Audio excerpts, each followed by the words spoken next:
Welcome to Calcutta cravings. আজ আমরা বানাচ্ছি sliced pork in red wine and honey sauce. তো শুরু করা যাক। আচ্ছা, বাকি সমস্ত মিট বা মাংস রান্নার যা প্রসেস পর্কের জন্য প্রথমটা তাই, সেটা হচ্ছে সঠিক কাটিং। এবার সেটা সবসময় দোকানে প্রপার করতে পারে না, তাই যদি আমার এমনি নর্মাল কারি কাটের থেকে অন্যরকম কোনো কাটিংয়ের প্রয়োজন হয় রেসিপি অনুযায়ী, আমি এরকমভাবে গোটা থানটা কিনে আনি। দেখুন, এটা একটা থাই, এই যে ফিমার বোনটা, এটা এখান থেকে আমি নিজের প্রয়োজন মতো এবং আমার যেরকম মনে হয় যে এরকম হলে জিনিসটা দেখতে ভালো লাগবে, খেতে ভালো লাগবে, রেসিপি অনুযায়ী আমি নিজে এটা পিস করে নিই। এইবার এই যে পর্কের ওপরে দেখুন, এটা মিট মাংসটা, এইটা চর্বির লেয়ার, এটা তার উপরে এটা হচ্ছে স্কিন। তো অনেকে এটা স্কিন সমেতই রান্না করেন, কিন্তু আমি পার্সোনালি প্রেফার করি না। তার একটা কারণ হচ্ছে, আপনাদের দেখিয়ে দিই। দেখুন, এই পিসটাতে বেটার বোঝা যাবে। এখানে দেখুন, এই যে কালো কালো স্পটগুলো দেখছেন, এইগুলো হচ্ছে রোমকূপ। তো আমি এটা খাওয়া খুব একটা প্রেফার করি না, আমার একটু আনহাইজিনিক মনে হয়। আমি এই স্কিনের লেয়ারটাকে রিমুভ করে দিই, কেটে দিই। এই যে কালো কালো কালো কালো স্পটগুলো দেখা যাচ্ছে, এগুলো কীভাবে করব, আমার কাছে চাইনিজ চপারটা আছে, এটা দিয়ে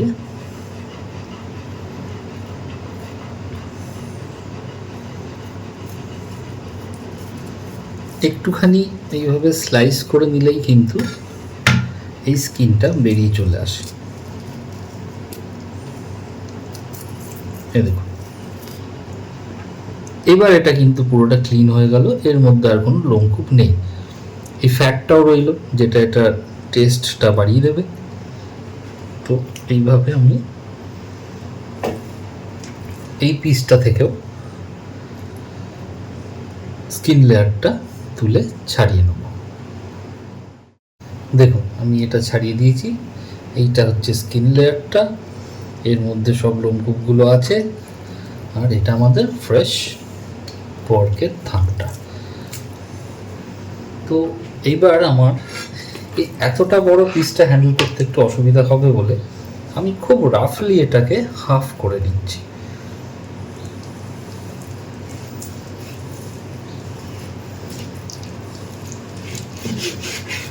একটু বুচারি করতে হয় মাঝে মাঝে, সেটা রেসিপির উপর ডিপেন্ড করে। এটাকেও আমি হাফ করে নেব।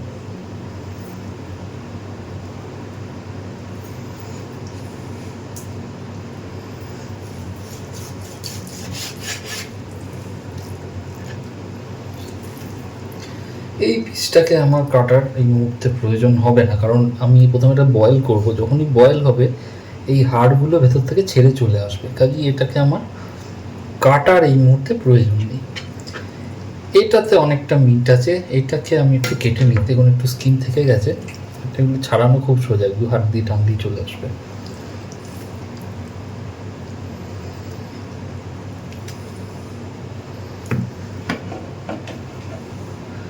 আর একটাই ছোট পিস আছে, এটার আমি স্কিনটা ছাড়িয়ে নিচ্ছি। দেখো, এইবারে চলে আসছি পুরোটাই প্রেসার কুকারের গেম। এবার আমি পর্কটাকে সেদ্ধ করবো, কিন্তু তার আগে প্রেসার কুকারের মধ্যেই আমি একটু তেল দিয়ে নিচ্ছি, প্রেফারেবলি সর্ষের তেল, কারণ ওই ঝাঁঝটা ভালো লাগে।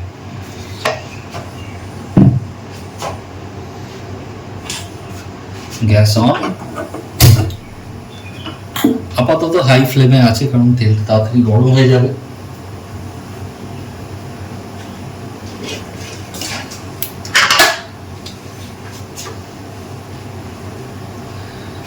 এর মধ্যে দিয়ে দেব কয়েকটা শুকনো লঙ্কা,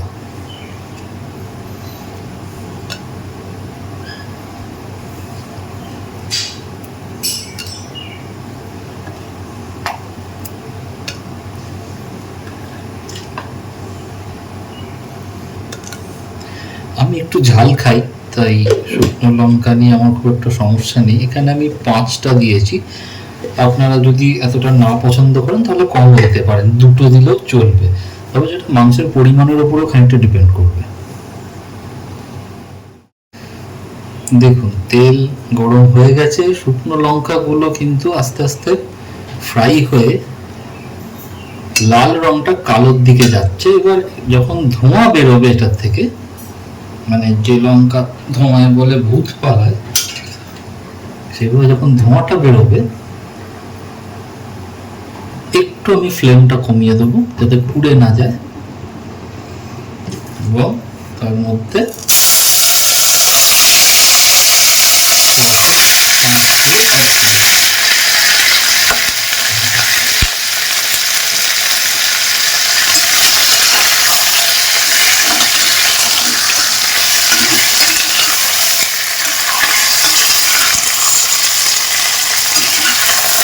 মেরে দিতে হবে যাতে মাংসগুলো গায়ে আটকে না যায়।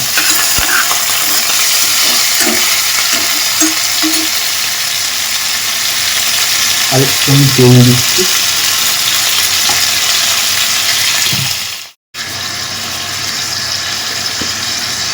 এর মধ্যে নুন দিচ্ছি,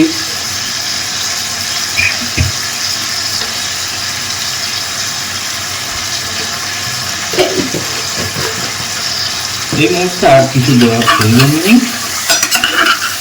মাংসটা একটু মাখিয়ে নিতে হবে।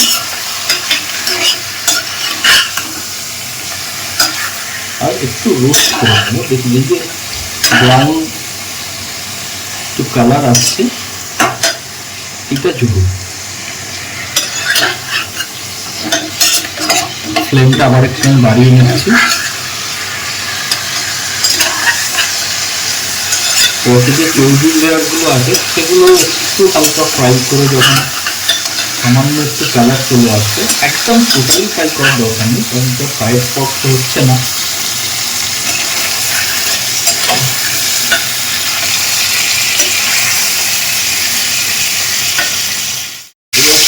মোটামুটি রেডি। এই যে হালকা একটা রং এসেছে, এইটা চাইছিলাম, সেটা হয়ে গেছে।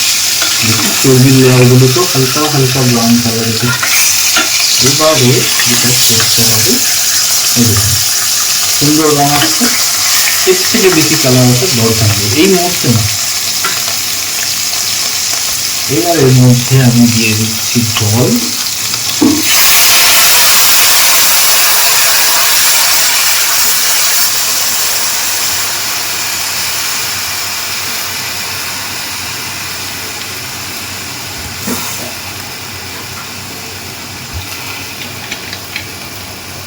খুব বেশি জল দেওয়ার দরকার নেই, কারণ মিট থেকে অনেকটা জল বেরোবে, আর পক মেল্ট হলে, চর্বিটা মেল্ট হলেও অনেকটা চর্বি লিকুইফাই হয়ে এর মধ্যে লিকুইডের অ্যামাউন্টটা বাড়িয়ে দেয়, তাই বেশি জল নয়। এবার আমি প্রেসারটা করে দেবো বন্ধ। ওকে, সো খোলা যাক এবার। প্রেসারটা এটা হয়ে গেছে boil. This is how it looks. এখন প্রত্যেকটা প্রেসার কুকারের নিজস্ব একটা টাইম আছে বা সিটির কাউন্ট থাকে। যেমন আমি জানি আমার প্রেসার কুকারে এটা মোটামুটি 6টা সিটিতে হয়ে যায়। আপনাদেরটা হয়তো অন্য কিছু হবে, তো সেটা সেইভাবেই করতে হবে। পোকটাকে মিটটাকে আমি আলাদা করে নিয়েছি, একটা বেশ সুন্দর কালারও এসেছে এটাতে। অ্যান্ড এই যে স্টকটা আছে এটাকে ফেলবো না, এটা আবার ইউজ হবে। এখন একটা ফ্রাই প্যান দরকার, so let's take a fry pan.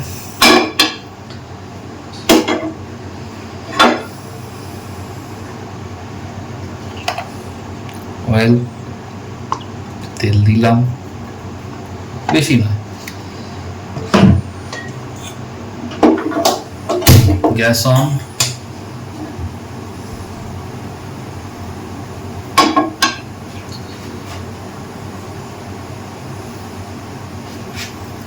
Just আমি চাংগুলো বসিয়ে দেবো।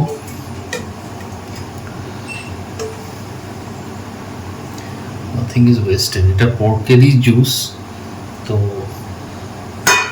টেস্টটা আরো এনহ্যান্সড হয়ে যাবে।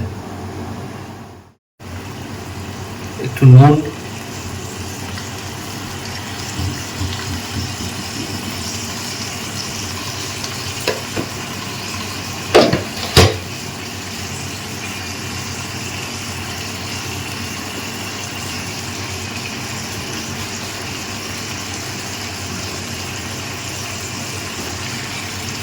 স্টার অনিস, এটা দেখুন রসুন কুচি করে কাটা, ফাইন চপ, আর তার সাথে একটু কোর্সলি কাটা আদা।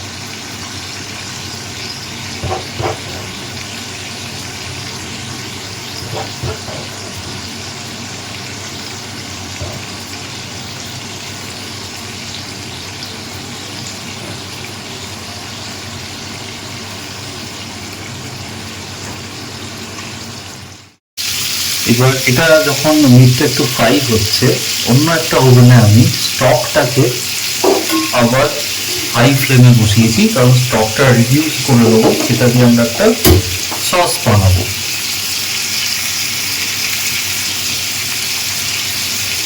আর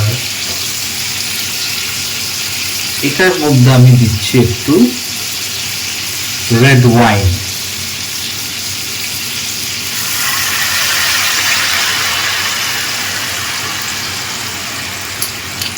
স্টার অ্যানিস আর রেড ওয়াইন একসাথে বেশ একটা ভালো সুন্দর অ্যারোমা তৈরি করে। ফ্লেভারটা অনেকে স্টার অ্যানিস পছন্দ নয়, বা যদি না পাওয়া যায় তাহলে আপনারা দারচিনি দিতে পারেন, সিনামন।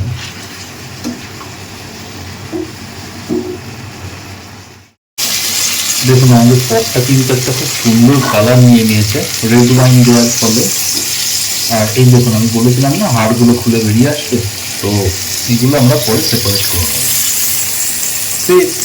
দাম অ্যাকচুয়ালি ফ্যাটের লেয়ারটা তো দেখুন সুন্দর একটা কালার এসে গেছে, একটু পিঙ্কিশ ব্রাউন রেড ওয়াইনটা দেওয়ার জন্য। এমনি যদি ফ্রাই করতাম তাহলে এটা এমনি ডার্ক ব্রাউন হয়ে যেত, যেরকম ফ্রাই করলে হয় যে কোনো মাংস, কিন্তু আমার এই পিঙ্কিশ কালারটা খুব ভালো লাগে।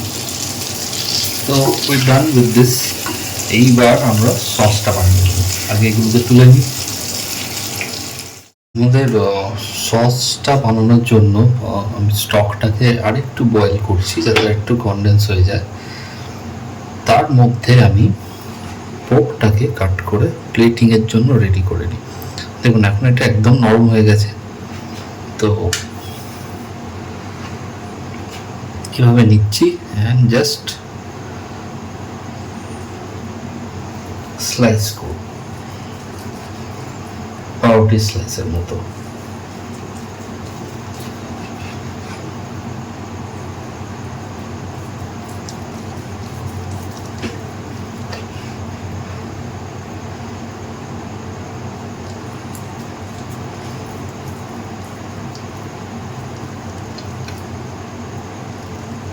ভেঙে না যায় একটু সাবধানে করতে হবে, কারণ এটা খুবই নরম। দেখুন কত সুন্দর একটা কালার এসছে, বাইরেটা জাস্ট ক্যারামেলাইজড অ্যান্ড নাইসলি ডান। ভেতরটা একটু, আমি জানি না ক্যামেরা কতটা বোঝা যাচ্ছে, বাট এখানগুলো এই মিটটা একটু হালকা পিঙ্কিশ, অ্যান্ড প্রত্যেকটা পিসে সুন্দর প্রপোর্শনে একটা ফ্যাটের লেয়ারও রয়েছে।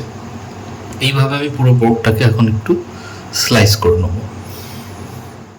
দেখুন আমাদের স্লাইস করা হয়ে গেছে, প্রতিটা পিস কত ভালো কালার এসেছে। আমি বলছিলাম ভেতরটা একটু পিঙ্কিশ হবে, দেখতে পাচ্ছেন কিনা জানি না, বাট এখানটা যদি একটু খেয়াল করেন তাহলে কালারটা বুঝতে পারবেন। এবার একটু আমরা এটাকে প্লেটিং করে নেব। দেখুন আমি একটা প্লেটে জাস্ট পেঁয়াজের রিংস কেটে এরকমভাবে দিয়েছি, আর মাঝখানে এটাকে এরকম পাউরুটি স্লাইসের মতো সাজিয়ে নিয়েছি। আমি বিরাট কিছু শেফ তো নই, নট আ সেলিব্রিটি, কিন্তু আশা করি এটা দেখতে ভালো লাগছে। এবার আমরা সসটা বানিয়ে নেবো। তার আগে এই পর্কটা ফ্রাই করার সময় যে আদা রসুনের কুচিগুলো এর সাথে ফ্রাই হয়েছিল সেগুলোকে একটু এখানে দিয়ে দিচ্ছি।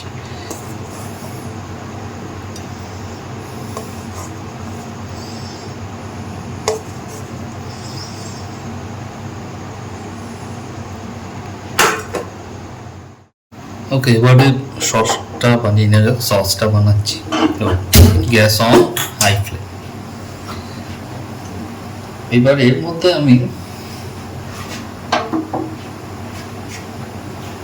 দিয়ে দিচ্ছি একটু ভিনিগার।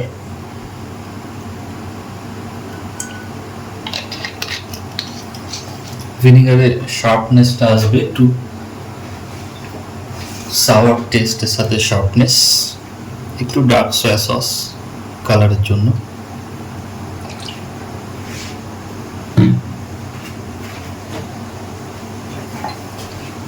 আর একটু মধু। মধুর সুইটনেসটা ব্যালেন্স করবে ভিনিগারের শার্পনেসটাকে, আর যে 5টা শুকনো লঙ্কা আমরা দিয়েছিলাম তার হিটটাকে। এর মধ্যে দিয়ে দেবো আমাদের প্রেসার কুকারে রাখা স্টকটা, পুরোটা নয়, অল্প একটু দেবো। And high flame.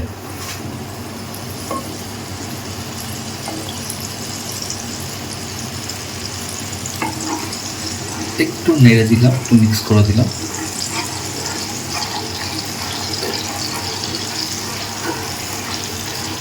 এবার কিছুই নাই, সসটাকে একটু গাঢ় করে নিতে হবে।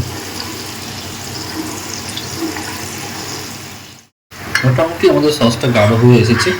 মধু আছে বলে এটা খুব তাড়াতাড়ি গাঢ় হয়ে যায়, 3-4 মিনিট ম্যাক্সিমাম। একটু টেস্ট করে দেখব।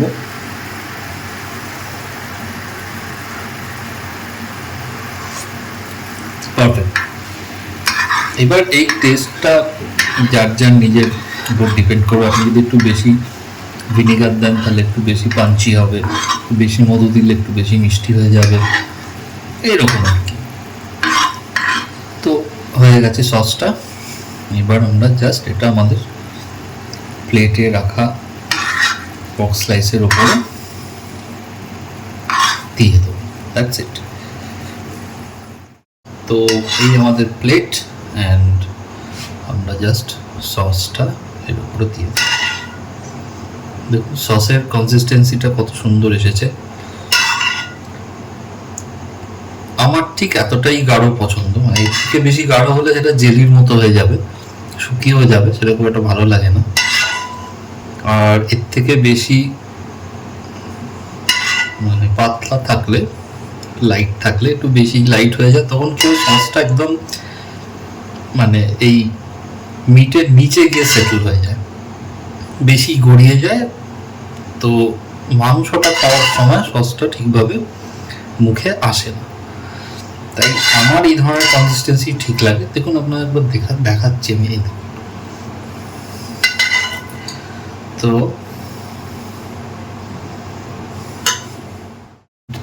অ্যান্ড আমাদের ডিশ রেডি। এই যে শুকনো লঙ্কাগুলো ছিল স্টকের মধ্যে, সেগুলোকে আমি এখানে সাজিয়ে রেখেছি। যদি মনে হয় যে একটু ঝাল দরকার, তো সেই জন্য আর একটা কাঁচা লঙ্কা চিড়ে এখানে রেখেছি। যদিও ওটা যথেষ্ট ঝাল হয়েছে, আমি টেস্ট করে দেখেছি, তো দিলাম একটু যাতে দেখতে ভালো লাগে আর যদি প্রয়োজন হয়। আশা করি আপনাদের ভালো লেগেছে। যদি মনে হয় তো জানাবেন কমেন্টে, অ্যান্ড অবশ্যই ট্রাই করে দেখবেন বাড়িতে কেমন লাগে।